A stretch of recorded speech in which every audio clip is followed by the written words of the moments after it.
Video को अंत तक जरूर देखें। त्रेता युग में कबीर परमात्मा का एक भाट शिष्य रहा करता था। वह और उनकी पत्नी रावण की लंका में जाकर रावण और उसके मंत्रियों का मनोरंजन किया करते थे।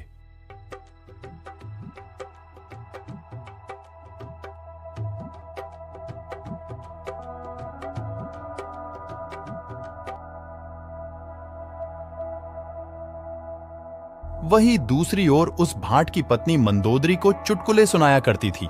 मंदोदरी, एक मनुष्य जीवन ही ऐसा है जिसमें हम परमात्मा की भक्ति कर सकते हैं।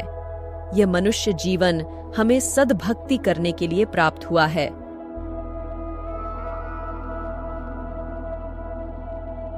वो सब तो ठीक है, लेकिन आज तुम्हें क्या हुआ है? तुम तो रोज मुझे चुटकुले सुनाया करती थी। तुम्हें इतना परिवर्तित किसने कर दिया? ये सब मेरे गुरुजी की दया से हुआ है। हमारे तो भाग जाग उठे हैं उनके जैसा गुरु प्राप्त करके। अच्छा, अब की बार जब वो आए उन्हें मेरे पास ले आना। मैं भी तो देखूं ऐसा क्या है उनमें जो तुम्हें इतना अनमोल ज्ञान सुना दिया है। ठीक है, मैं उनसे यहाँ आने का आग्रह करूंगी। उनका ज्ञान बहुत ही अनमोल है। मैं उन्हें जरूर लाऊंगी।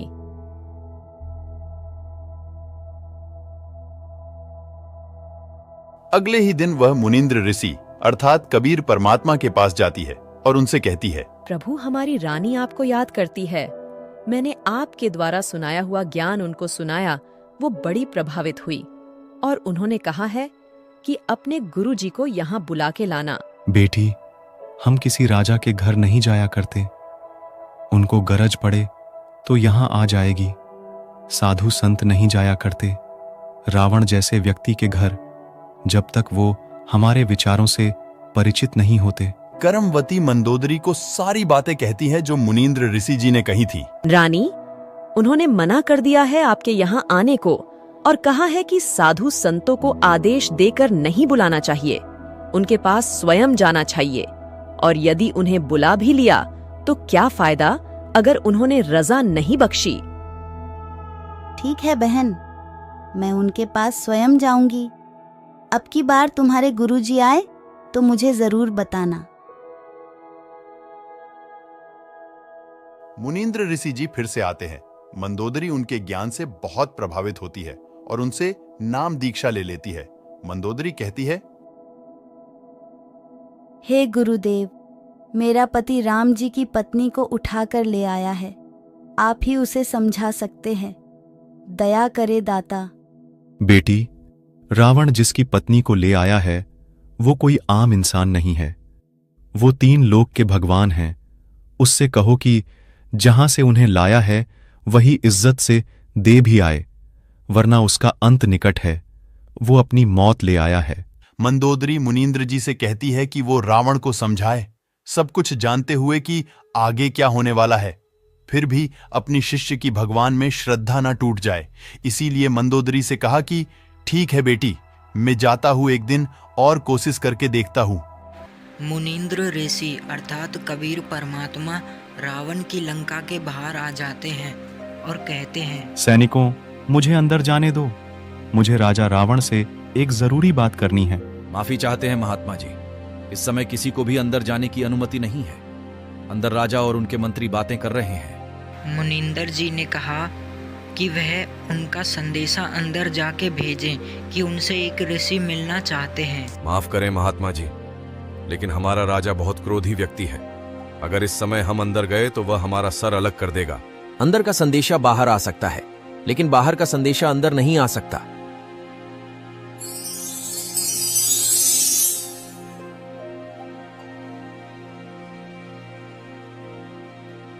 अरे, ये तो कोई सिद्ध पुरुष था। अब तो राजा रावण हमें जिंदा नहीं छोड़ेगा कि हमने उन्हें उनकी इजाजत के बगैर अंदर क्यों आने दिया। मुनींद्र ऋषि जी रावण के सिंहासन के पास पहुंच जाते हैं। उन्हें वहां आता देख रावण बहुत क्रोधित होता है और कहता है, अरे पकड़ो कोई उसे और बुलाओ उन सैनिकों को जिन्होंने इसे अंदर आने दिया है। मैं उनको अभी मृत्यु के घाट उतार देता हूँ। इसमें उन सैनिकों की कोई गलती नहीं है। रावण ने कहा कि तो फिर तू अंदर आया कैसे? मुनींद्र ऋषि अर्थात कबीर परमात्मा रावण के सामने दोबारा अंतर्ध्यान होते हैं और वापस आ जाते हैं। फिर रावण से कहते हैं कि मैं ऐसे अंदर आया था, उन सैनिकों को कुछ मत करना। रावण बोलता है कि तू वापस चला जा, मुझे तेरी एक भी बात नहीं सुननी। मुनींद्र जी ने कहा कि आज मैं जो बात तुझे बताने वाला हूँ वह तुझे सुननी पड़ेगी। तू जिस स्त्री को यहाँ लेकर आया है वो कोई आम स्त्री नहीं है। जहाँ से उसे लाया है वहीं उसे सम्मान के साथ वापस दे आ। इतना सुनते ही रावण बहुत क्रोधित हो जाता है और अपनी तलवार को लेकर मुनींद्र ऋषि अर्थात कबीर परमात्मा पर वार करता है। मुनींद्र जी एक झाड़ू की सीख को अपने सामने कर देते हैं। उस झाड़ू की सीख में रावण की तलवार ऐसी लग रही थी जैसे किसी लोहे पर वार किया जा रहा हो। ऐसे 70 बार रावण उस सीख पर वार करता है। रावण को पसीने आ जाते हैं पर उस सीख को कुछ भी नहीं होता है। रावण वापस जाकर अपने सिंहासन पर दोबारा से बैठ जाता है और कहता है कि मैं तेरी बात नहीं मानने वाला हूँ, तू जहाँ से आया है वहीं वापस चले जा। इतना सुनते ही मुनींद्र जी दोबारा से अंतर्ध्यान होकर वापस चले जाते हैं। यह सारी घटना विभीषण भी देख रहा था। विभीषण ने भी कबीर परमात्मा से नाम दीक्षा ली हुई थी। वह मंदोदरी के पास आता है और कहता है कि आज तो भाई ने गुरुजी को मार ही दिया होता। रावण बहुत क्रोधित हो गया था। उसने गुरुजी पर तलवार से वार किया और गुरुजी ने एक सीख अपने सामने लगा दी और कहा कि भाई उस सीख को अलग भी नहीं कर पाया। मंदोदरी अपने गुरुजी के पास गई और उनसे कहा कि मैं ही नालायक हूँ जो मैंने आपसे यह सब करने को कहा। मुझे पता था वो ऐसा ही है। अब बेशक वो मर भी जाए, मुझे कोई भी इस बात का दुख नहीं रहेगा। हे गुरुदेव, मुझे माफ़ करे, मैं बड़ी नालायक हूँ जो मैंने आपको ये सब करने को कहा। मैं माफ़ी चाहती हूँ। अब वह मर भी गया तो भी मुझे कोई गम नहीं रहेगा दाता। मंदोदरी रावण को अंतिम बार समझाने के लिए जाती है। मैं आपसे एक और बार विनती करती हूँ, जो बात मेरे गुरुजी ने कही थी उन्हें मान लो। आप भी उनसे नाम दीक्षा लेकर सद्भक्ति करो। आप उनकी उस सीख को भी कुछ नहीं कर पाए। अब तो संभल जाओ। रावण ने कहा कि निश्चय ही वह पहला ऐसा योद्धा था जिसे वह पराजित नहीं कर पाया।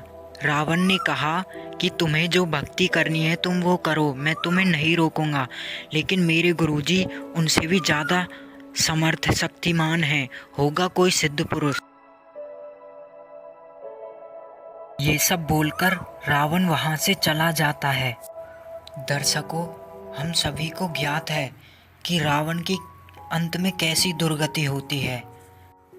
जो गलती रावण ने की उस गलती को कृपया आप न दोहराएं।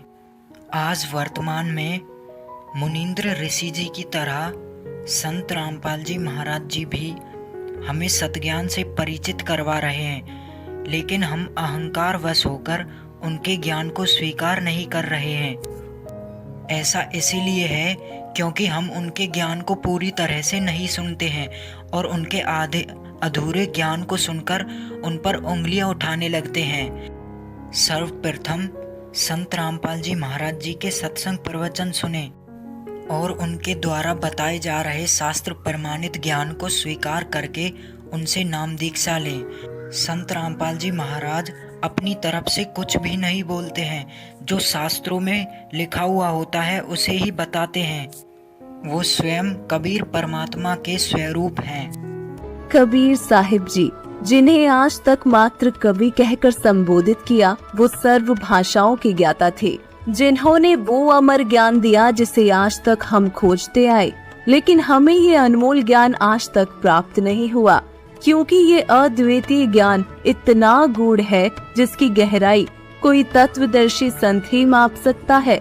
अब कलयुग में परमेश्वर की दया हुई कि जगत गुरु तत्वदर्शी संत रामपाल जी महाराज जी ने इस ज्ञान को खोलकर बताया और हमें ये अनमोल ज्ञान रूपी खजाना बांट दिया। कबीर साहिब जी का ज्ञान इतना पवित्र है कि इसे पढ़ने वालों को भी लाभ मिलता है। कबीर साहिब जी के ज्ञान में सृष्टि रचना से लेकर प्रलय तक, तीनों देवताओं से लेकर ब्रह्म पर ब्रह्म, पूर्ण ब्रह्म तक, पृथ्वी से लेकर सतलोक तक, आदि से लेकर अंत तक की संपूर्ण जानकारी उपलब्ध है, जो कि साधक के हर प्रश्न का हल कई प्रमाणों सहित कर सकती है।